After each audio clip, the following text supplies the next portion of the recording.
अस्सलाम वालेकुम, I am clinical dietitian अरूज हुसैन। आज जिस टॉपिक पर हम बात करने जा रहे हैं बहुत ज़्यादा इम्पॉर्टेंट है कि आपको प्रेगनेंसी के दौरान, हमल के दौरान कौन से सप्लीमेंट्स लेने चाहिए, कौन से मल्टीविटामिन्स लेने चाहिए और किस तरह की डाइट लेनी चाहिए। सबसे पहले हम प्रेगनेंसी को कैटेगराइज करते हैं 3 पोर्शन में, 3 हिस्सों में। First trimester, second trimester, third trimester. First trimester में हम कंसीडर करते हैं 0 to 3 मंथ्स, जो फर्स्ट स्टार्टिंग के 3 मंथ्स होते हैं उनको हम कंसीडर करते हैं कि ये फर्स्ट ट्राइमेस्टर है। उससे जो फर्दर 4 से लेकर जो 7 मंथ्स तक होते हैं वो होता है सेकेंड ट्राइमेस्टर, और जो लास्ट के 3 मंथ्स होते हैं 7 to 9 उनको हम कंसीडर करते हैं कि ये लास्ट ट्राइमेस्टर है। अब हम बात कर लेते हैं कि कौन से सप्लीमेंट्स हैं, कौन से मल्टीविटामिन्स हैं जो कि बहुत ज़्यादा इंपॉर्टेंट होते हैं आपकी प्रेगनेंसी को सस्टेन करने के लिए या आपको एक हेल्दी प्रेगनेंसी को कंटिन्यू रखने के लिए कितने ज़्यादा इंपॉर्टेंट हैं।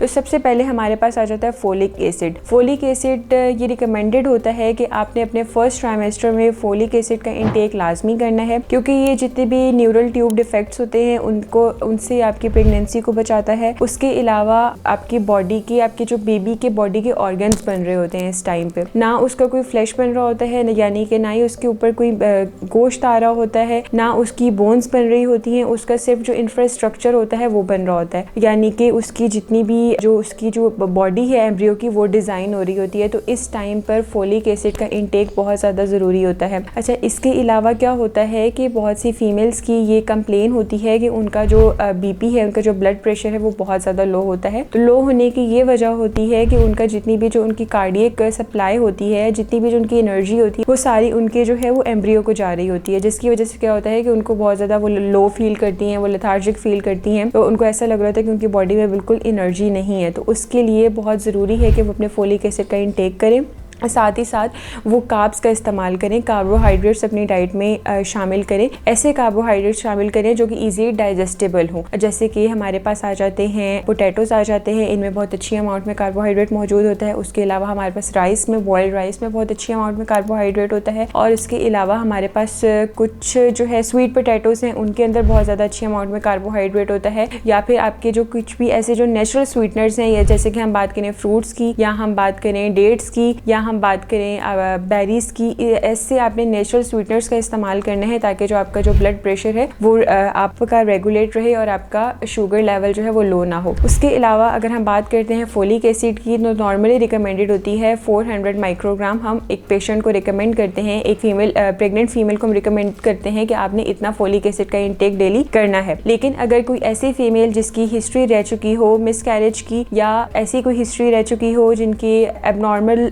डेवलपमेंट हुई हो उनकी एम्ब्रियो की, या उनके एबनॉर्मल बर्थ हुई हो, चाइल्ड बर्थ हुई हो, तो उनको हम रिकमेंड करते हैं कि आपने 400 to 600 माइक्रोग्राम फोलिक एसिड अपनी डाइट में ज़रूर शामिल करना है। चाहे आप उसको डाइट के थ्रू शामिल करें या आप उसको जो है वो किसी भी टैबलेट फॉर्म में आप उसको लें। उसके बाद हम बात कर लेते हैं सेकेंड ट्राइमेस्टर की। तो सेकेंड ट्राइमेस्टर में कौन से सप्लीमेंट्स हैं जो कि बहुत ज़्यादा ज़रूरी हैं। अब सेकेंड ट्राइमेस्टर वो टेन्योर होता है, वो टाइम होता है जहाँ आपके बेबी की, जहाँ आपके एम्ब्रियो की फ्लैश भी बन रहा होता है, उसके जो मसल्स डेवलपमेंट भी हो रही होती है, उसकी मसल ग्रोथ भी हो रही होती है और उसकी बोन्स भी बन रही होती हैं। तो उसके लिए बहुत ज़्यादा ज़रूरी है कि आप अपने आयरन सप्लीमेंट का इंटेक करें और साथ ही साथ अपने कैल्शियम का इंटेक करें। अब आयरन के साथ जो है वो आपको विटामिन सी लाजमी लेना है, क्योंकि आयरन की एब्जॉर्प्शन तभी आपकी बॉडी में होती है जब आप विटामिन सी साथ ही साथ ले रहे होते हैं। लेकिन आपने अपना कैल्शियम और अपना आयरन का इंटेक साथ नहीं करना, क्योंकि जब आप कैल्शियम और आयरन एक साथ लेते हैं तो वो आपकी बॉडी में ईजिली एब्जॉर्ब नहीं होता। अगर एक टाइम पे आप अगर फॉर एग्जाम्पल आप मॉर्निंग के टाइम में अपना कैल्शियम ले रहे हैं तो फिर आपको आयरन जो है वो अपना इवनिंग टाइम में लेना है, और अगर आप अपना जो आयरन मॉर्निंग टाइम में ले रहे हैं तो फिर आपने जो कैल्शियम है वो आपने इवनिंग टाइम में लेना है ताकि इजीली एब्जॉर्ब हो सके।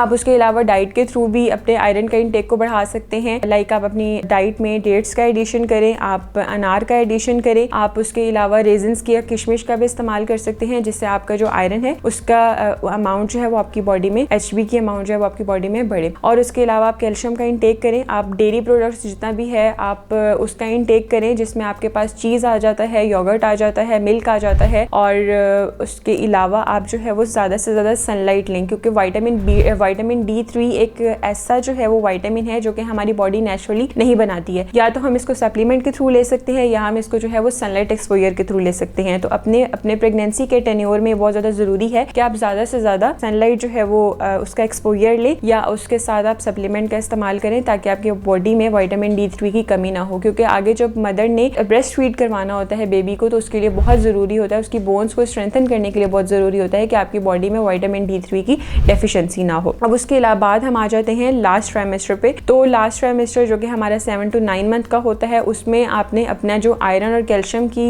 जो मिकदार है जो आप जो ले रहे होते हैं वो आपने बढ़ा देनी है। फॉर एग्जांपल अगर आप दूध का 1 ग्लास अपने सेकेंड ट्राइमेस्टर में ले रहे थे या 2 ग्लास ले रहे थे तो आपने इस ट्राइमेस्टर में ज़्यादा कर देना है, आपने 2 की बजाय 4 ग्लास कर देना है। इसी तरह अगर आप आयरन का सप्लीमेंट आप ले रहे थे तो आपने उसकी जो क्वांटिटी है वो आपने बढ़ा देनी है अपने लास्ट ट्राइमेस्टर में, क्योंकि इस टाइम पर बच्चा रैपिड ग्रोथ कर रहा होता है, वो उसको भी ज़्यादा से ज़्यादा फूड की ज़रूरत होती है। अगर आप अपनी जो डाइट नहीं बढ़ाएंगे या अगर आप अपने सप्लीमेंट प्रॉपर नहीं लेंगे तो बच्चा तो आपकी बॉडी से जो है वो ले लेगा, लेकिन आपको जो है वो at the time of birth या आपको उसके बाद जब आपको ब्रेस्ट फीड करवाना होगा तो उस टाइम पर मदर के लिए बहुत ज़्यादा मुश्किल हो जाता है। तो इसलिए ये ज़रूरी है कि आप इस टाइम पर अपने जो सप्लीमेंट्स का इंटेक है उसको प्रॉपर रखें और आप अपनी डाइट को डबल कर दें। अगर आपको किसी भी किस्म का डाइट प्लान चाहिए प्रेगनेंसी रिलेटेड या हार्मोनल इशू से रिलेटेड या वेट लॉस वेट गेन से रिलेटेड तो आप हमें इंस्टाग्राम पे मैसेज कर सकते हैं। आज का टॉपिक हम अपना यहाँ पर वाइंड अप करते हैं, मिलते हैं इंशाल्लाह नेक्स्ट वीडियो में, तब तक के लिए अल्लाह हाफ़िज़।